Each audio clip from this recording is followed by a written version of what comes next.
Hello friends, welcome back to our channel Hanika blogs. Question survey అయితే exams జరుగుతున్నాయి కదా, దాంట్లో కంప్యూటర్ నాలెడ్జ్ మీద క్వశ్చన్స్ వస్తున్నాయి కదా. కొన్ని క్వశ్చన్స్ అయితే ఇంపార్టెంట్ క్వశ్చన్స్ చూద్దాం.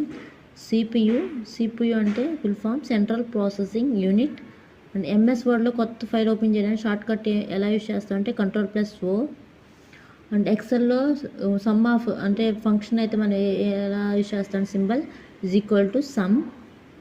కీబోర్డ్లో లాంగెస్ట్ కీ అయితే స్పేస్ బార్.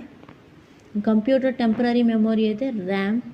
ఫుల్ ఫామ్ వచ్చేసి random access memory. WWW full form వచ్చేసి world wide web. And computer long term storage hard disk. And father of computer is Charles Babbage. First name of computer, ఇంకో name వచ్చేసి కంప్యూటర్కి ENIAC. And new డాక్యుమెంట్కి short cut వచ్చేసి Ctrl+N. ఇవైతే కొంచెం practice అయితే questions వచ్చే అవకాశం ఉంటుంది. Thank you for watching. Please subscribe my channel.